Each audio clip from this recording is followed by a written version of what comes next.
अला रसूलिल करीम अम्मा बाद फ़ाउज़ु बिल्लाहि मिनश शैतानिर रजीम बिस्मिल्लाहिर रहमानिर रहीम व उनब्बिउकुम बिमा ताकुलून सदक़ल्लाहुल अज़ीम व सदक़ रसूलुहुन नबियुल करीम व नहनु अला ज़ालिका लमिनश शाहिदीन व शाकिरीन वल्हम्दुलिल्लाहि रब्बिल आलमीन। एक मर्तबा हम और आप मिलकर सबसे पहले अपने आका व मौला हुज़ूर सल्लल्लाहु अलैहि वसल्लम की बारगाह मुक़द्दसा में झूम झूम कर दुरूद पाक में अल्लाहुम्मा सल्लि अला सैयदना हबीबना नबीना शफीना मौलाना मोहम्मदिन बारिक वसल्लम सलातम व सलामन अलैका या रसूलल्लाह।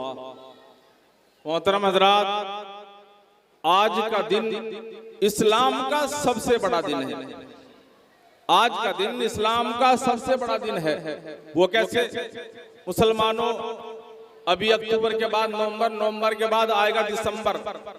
तो आपने सुना होगा कि आने वाले दिसंबर की जो 25 तारीख है वो हमने भी सुना और आपने भी सुना है। लोग कहते हैं कि वो सबसे बड़ा दिन है, सबसे बड़ा दिन कहते हैं लोग जो ना 25 दिसंबर सबसे बड़ा दिन है। तो मैंने सोचा, हमारे बाप से भी सुना, उस्तादों से भी सुना, आपसे भी सुना, सब कहते हैं कि आने वाला 25 दिसंबर की तारीख जो होती है वो सबसे बड़ा दिन होता है।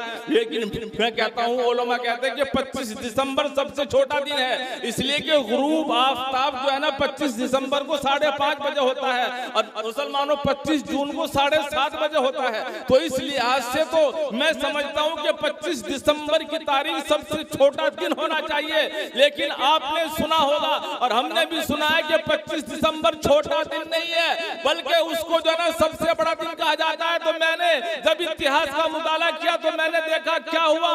तो ईसाई कहते हैं कि 25 दिसंबर का दिन सबसे बड़ा है। तो ईसाइयों से मैंने पूछा, है ईसाइयों, इतना तो बता दो कि 25 दिसंबर का दिन सबसे बड़ा क्यों है। मुसलमानों, आज यहाँ पर आप भी हैं, हम भी हैं और यहाँ पर हर फिरके के लोग मौजूद हैं। तो ईसाइयों से पूछा गया, ईसाइयों, इतना तो बता दो कि 25 दिसंबर सबसे बड़ा क्यों है। तो ईसाइयों ने कहा कि 25 दिसंबर को हमारे पैगंबर हजरत ईसा अलैहिस्सलाम इस दुनिया में तशरीफ लाए हैं। तो ईसाइयों ने उस दिन से लेके आज तक और आज से लेके कयामत तक के लिए मुसलमानों 25 दिसंबर को सबसे बड़ा दिन मानते हैं, इसलिए कि 25 दिसंबर में उनके पैगंबर तशरीफ लाए हैं। तो मुसलमानों, अगर ईसा पैगंबर के आने का दिन मुसलमानों सबसे बड़ा दिन हो सकता है, तो आओ हजरत ईसा का फरमान पढ़ते हैं अपने कुरान में। हजरत ईसा दुनिया में तशरीफ लाए तो उन्होंने कहा था अपनी कौम से, मिम्बादी इस्मुहु अहमद, ए मेरी कौम, हमारे बाद दुनिया में एक पैगंबर आएगा, उसका नाम अहमद है, उसका नाम मोहम्मद है, अगर वो आ जाए तो उसका कलमा पढ़ लेना। तो मुसलमानों, अगर ईसा के आने से 25 दिसंबर सबसे बड़ा दिन है, तो मुझे कहने दो कि हम सब क्या आका जनाब मोहम्मद रसूलुल्लाह आज के दिन तशरीफ लाए हैं। तो सबसे बड़ा दिन अगर कोई है इस्लाम के अंदर तो वो आज का दिन है। आज का दिन सबसे बड़ा दिन है। और मुसलमानों, मैंने हजरत ईसा अलैहिस्सलाम के बारे में एक अपने कुरान से आयत करीबा पढ़ी है। हजरत ईसा का फरमान कुरान में तवज्जो चाहूंगा मैं आपकी, व उनब्बिउकुम बिमा ताकुलून। मैं आपसे एक बात पूछूं कि हमने और आपने सबने मुसलमानों खा पी के फारिग होके आए हैं। अगर मैं आपसे पूछूं कि बताओ मैंने क्या खाया है, तो आपको मालूम नहीं। अगर आप हमसे पूछोगे कि बताओ हमने क्या खाया है, तो आपके बारे में हमें मालूम नहीं। अगर मैं कारी सगीर से पूछूं कि आज सुबह आपने कौन से परोठे खाए हैं, तो मुसलमानों इन्हें तो मालूम है इन्होंने क्या खाया है, लेकिन इनके बारे में मुझे मालूम नहीं कि इन्होंने क्या खाया है। इनकी अलमारी में मुसलमानों नारे तकबीर, नारे रिसालत, आमद मुस्तफा, आमद मुस्तफा, सरकार की आमद, सरकार की आमद, दिलदार की आमद, आका की आमद, नारे तकबीर। तो मुसलमानों, आप सभी हजरात बैठ जाएं।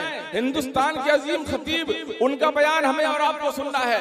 तो मैं ये अर्ज कर रहा हूँ कि हजरत ईसा अलैहिस्सलाम के पास जब मुसलमानों कौम आई तो उन्होंने कौम से फरमाया कि क्या मैं तुम्हें बता दूं कि तुमने आज क्या खाया है, और क्या मैं तुम्हें बता दूं कि तुमने अपनी अलमारियों में कौन सा माल छुपा रखा है। मुसलमानों, ये कुरान मुकद्दस की आयत है। बिमा ताकुलून, जो तुम खाते हो। हजरत ईसा पैगंबर कहते हैं कि जो तुम खा के आते हो मुझे उसका भी इल्म है, और जो तुमने अपनी अलमारियों में अपना खजाना इकट्ठा कर रखा है उसका भी मुझे इल्म है। तो मुसलमानों, अगर हजरत ईसा अलैहिस्सलाम को इतनी सारी जानकारी है कि छुपी हुई चीज को जान लेते हैं कि तुमने क्या खाया है, ईसा पैगंबर उसको भी जानते हैं, और तुमने अपनी अलमारियों में कौन सा माल इकट्ठा कर रखा है ईसा पैगंबर उसको भी जानते हैं। तो मुसलमानों, अगर मैं अपने नबी के बारे में कह दूं कि हमारे नबी को भी इतना इल्म है, इतना इल्म है कि मुसलमानों कुल जहान का इल्म अल्लाह ताला ने अपने नबी मोहम्मद मुस्तफा को अता फरमाया था। और मुसलमानों, और अगर इमाम इसको मोहब्बत से पूछोगे, ए इमाम अहमद रजा, ए आला हजरत, आप बताओ कि क्या हमारे नबी को इल्म गायब था? तो आला हजरत तो क्या कहते हैं, और कोई गायब क्या, तुमसे निहा हो भला, जब ना खुदा ही छुपा तुम पे करोड़ों दरूद। कि जब अल्लाह ने मुसलमानों सबसे बड़ी छुपी हुई चीज अगर दुनिया में है तो अल्लाह रब्बुल इज्जत की जात है। अल्लाह को किसी ने नहीं देखा। आदम से पूछोगे, ये आदम क्या तुमने अल्लाह को देखा? इनकार कर देंगे। हजरत नूह से पूछोगे, ए नूह क्या तुमने अल्लाह को देखा? इनकार फरमा दोगे। हजरत मूसा से पूछोगे, ए मूसा क्या तुमने अल्लाह को देखा? इनकार फरमा देंगे। हजरत ईसा से पूछोगे, ए ईसा क्या तुमने खुदा को देखा है? मुसलमानों, आदम से लेके आज तक और आज से लेके क़यामत तक मुसलमानों, तुम अगर मालूम करोगे कि क्या तुमने खुदा को देखा है, तो आदम से लेके आज तक और आज से लेके क़यामत तक हमारे पैगंबर के सिवा कोई माँ का लाल दुनिया में पैदा नहीं हुआ जो इस बात को कह दे कि मैंने खुदा को देखा है। अगर खुदा को देखा है तो आमना के लाल हलीमा के दुलारे ने देखा है। तो मुसलमानों,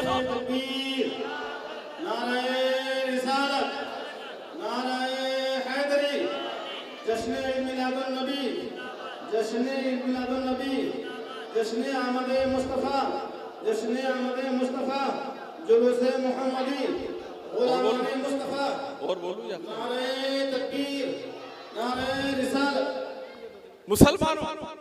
मुसलमानों, तो अब मैं आपसे पूछूं कि जब इस दुनिया कायनात में हमारे नबी के अलावा कोई ऐसा माई का लाल आया ही नहीं है कि उसने खुदा को देखा हो, तो मुसलमान कोई अगर कहे कि उनको इधर का इल्म नहीं था, उनको इधर का इल्म नहीं था, उनको इधर का इल्म नहीं था, इधर का इल्म नहीं था, और ईसा पैगंबर से तो हमारे नबी अफजल है। ईसा पैगंबर ने बता दिया कि तुम क्या खा के आए हो और क्या माल तुम अपनी अलमारी के अंदर छुपा के आए हो। ये मेरे नबी की शान है। मुसलमानों, ये मेरे नबी की शान है कि अल्लाह की कसम इतना इल्म अल्लाह ताला ने हमारे नबी मोहम्मद मुस्तफा को अता फरमाया है। और अभी मुसलमानों, आखिरी बात बयान करके अपनी बात मुसलमानों खत्म करना चाहता हूँ। अभी एक हमारे हाफिज शान मोहम्मद ने एक हदीस सुनाई थी, मगर आपने उसको समझा नहीं। बस मैं थोड़ी सी उसको समझा दूं। मिसाल के तौर पे उन्होंने कहा था कि मैदान महशर कायम होगा, हम सब इकट्ठे होंगे, हजरत आदम के पास जाएंगे, इनकार फरमा देंगे, हजरत ईसा के पास जाएंगे, इनकार फरमा देंगे, हजरत मूसा के पास जाएंगे, इनकार फरमा देंगे। ये हदीस उन्होंने पढ़ी थी, आपने समझी नहीं। मिसाल के तौर पे पहले मेरी छोटी सी मिसाल समझो। मुसलमानों, यहाँ पर हमारे प्रशासन भी मौजूद है। हम में तुम में से अगर मुसलमानों, हमारे ये मुसलमानों थानेदार जी एक आदमी को उठाएं और अपनी गाड़ी के अंदर बिठाएं और मुसलमानों ग्रुप पे थाने ले जाएं, तो मुसलमानों आप सब इकट्ठा हो जाओगे कि जी हमारे भाई को ले गए दरोगा जी, हमारे बाप को ले गए दरोगा जी, उनको ले गए। तो लोग इकट्ठा होकर क्या कहेंगे? ये मैं आपके जहन की बात बता रहा हूँ कि आप क्या कहोगे। कोई कहेगा कि जो हमारे गांव के प्रधान जी साजिद हैं उनके पास चलते हैं, कोई कहता है कि नहीं एमएलए के पास चलते हैं, कोई कहता है कि एमपी के पास चलते हैं, कोई कहता है कि नहीं जो इस गांव का सबसे अच्छा सुपर पावर आदमी हो उसके पास चलते हैं। सब इकट्ठे हो जाते हैं। आखिर ऐसा क्यों है? अरे उन्होंने तुम्हारे भाई को पकड़ा, थाने में ले गए, तो तुम खुद जाओ ना। अन्य फिर अल्लाह से कहो अल्लाह उसे छुड़ा दे, अल्लाह उसे छुड़ा दे, अल्लाह उसे छुड़ा दे। ऐसा नहीं होता है। इसी गांव का जो सुपर पावर होता है उसके पास हम इकट्ठा होते हैं और उससे कहते हैं भाई जी हमारे भाई को छुड़ा दो। मुसलमानों, इन्होंने जो हदीस पढ़ी थी, मैदान महशर कायम होगा, 50,000 साल का एक दिन होगा। कितना? 50,000 साल का एक दिन होगा। मुफ्ती साहब बैठे हुए हैं। मुसलमानों, 50,000 साल का एक दिन होगा 25,000 साल गुजर जाएंगे। हाय अल्लाह बचा ले, हाय हाय अफसोस, हाय अफसोस। जमीन तांबे की होगी, सूरज मुसलमानों सवा नेज़े पे होगा। आज तो आसमान का मुंह ऊपर को है, कयामत में नीचे को होगा। कितनी गर्मी होगी, इतना पसीना आएगा, लोग हाय हाय कर रहे होंगे, हमें बचा लो, हमें बचा लो। मगर कोई किसी का पुरसाले हाल ना होगा। जब 25,000 साल गुजर जाएंगे, 25,000 साल गुजरने के बाद लोग इकट्ठा होंगे और वो आपस में बातचीत करेंगे, आखिर क्या किया जाए, आखिर कहाँ चला जाए, इस आफत से कैसे बचा जाए। यहाँ पर मुसलमानों हर फिरके के लोग हैं। मैं सबकी तवज्जो चाहता हूँ कि 25,000 साल के बाद सब इकट्ठे हो जाएंगे। कहाँ चले, कहाँ जाए, कौन है, कौन हमारी मदद फरमाएगा। वहाँ पर हाजी भी है, वहाँ पे गाजी भी है, वहाँ पे नमाजी भी है, हज करने वाले भी हैं। मुसलमानों बहुत बहुत बड़े बड़े इबादत गुजार मौजूद है। मगर कहते हैं आज कहाँ जाए, तो मुसलमानों कोई कहेगा आज अगर इस आफत से बचना चाहते हो तो एक ही रास्ता है। तो मुसलमानों को बताओ कौन सा रास्ता है कि कोई अगर अल्लाह का मकबूल बंदा है, अल्लाह का कोई खास बंदा है, उसके पास चलो। अगर उसने हमारी सुन ली और अल्लाह की बारगाह में दुआ कर दी तो हमारी जान बच जाएगी। तो मुसलमान लोग कहेंगे तो फिर कहाँ जाए कि आदम हमारे बाप है, आदम के पास चलते हैं। आदम ने इनकार फरमा दिया, शीश ने मना फरमा दी, हजरत नूह ने मना फरमा दिया, इज़हबू इला गैरी, इज़हबू इला गैरी, आज कहीं और जाओ। जब आखिर में आमना के लाल हलीमा के दुलारे की बारगाह में आएंगे, अल्लाह की कसम ए ईद मिलादुन नबी मनाने वालों, आदम से लेके ईसा तक कम बेश 1,24,000 अंबिया इनकार फरमा देंगे। और जब आखिर में नबी की बारगाह में आएंगे तो मेरे आका फरमाते आओ आओ, आज मैं इसी काम के लिए हूँ, आज मैं तुम्हारी शफाअत जरूर फरमाऊंगा। तो मुसलमानों ये हमारे नबी की शान है। बहरहाल मुसलमानों हिंदुस्तान का वो अजीम खतीब आज हमारे तुम्हारे बीच है। अब हमें और आपको उनका बयान सुनना है। आप उनका आने का वेलकम, स्वागतम, खैर मकदम करें। नारे तकबीर, नारे रिसालत, आमदे सरकार। माशाअल्लाह, सुभान अल्लाह।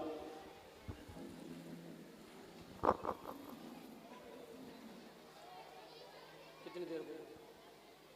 15-20 मिनट बहुत है।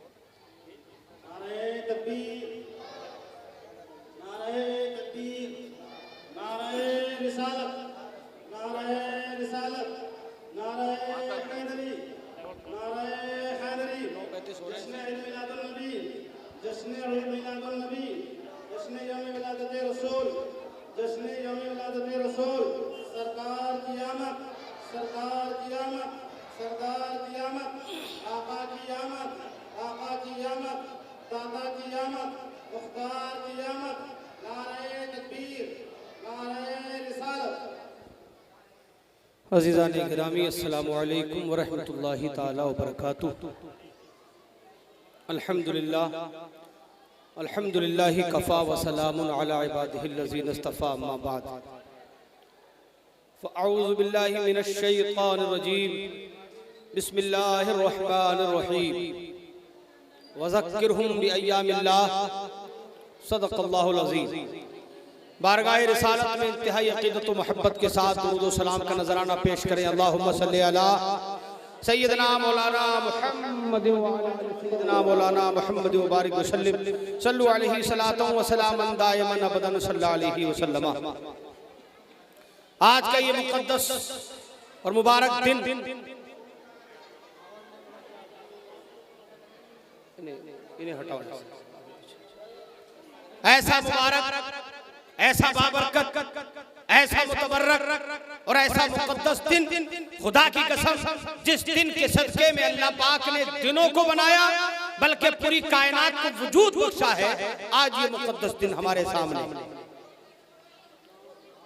हर एक जिन्नो मलक आदमी की पैदाइश, हर एक जिन्नो मलक आदमी की पैदाइश, हर एक नबी की, हर एक उम्मती की पैदाइश, कसम खुदा की न होती किसी की पैदाइश अगर न होती हमारे नबी की पैदाइश। ये नबी का सदका है, जमीन बनी, नबी का सदका है।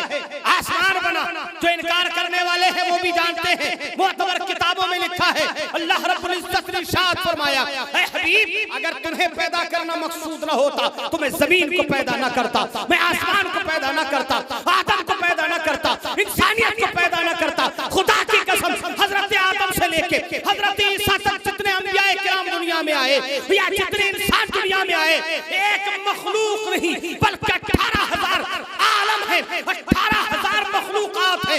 अल्लाह पाक ने इन 18,000 मखलूकात को इसलिए पैदा किया कि हमारे नबी को पैदा करना था। हमारे नबी की पैदाइश का मुकद्दस दिन, खुशी का दिन है और इतना मुबारक दिन है ये कि शायद ही किसी को इतराज हो। कौन है जो नबी को नहीं मानता? अरे नबी तो नबी है।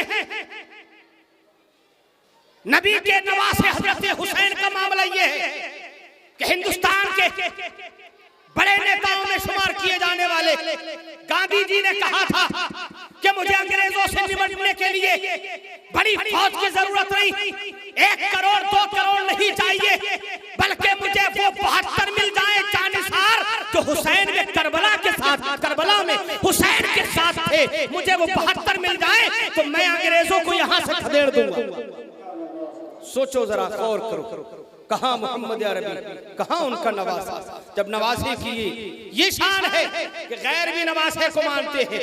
हमारे नबी को कौन नहीं मानता? हिंदू भी मानते हैं, सिख भी मानते हैं, ईसाई भी मानते हैं, यहूदी भी मानते हैं, मुसलमान तो मानते ही हैं। लेकिन हाँ, कुछ फिरके ऐसे भी हैं जो इनकार करते हैं नबी की अजमत का, रिफात का, बुलंदी का, शान का, उनकी ताकत का, उनको अल्लाह ने जो कुदरत दी है उनकी कुदरत का। कहते हैं ये खबर नहीं नबी को, कहते हैं वो खबर नहीं नबी को, कहते हैं नबी कुछ नहीं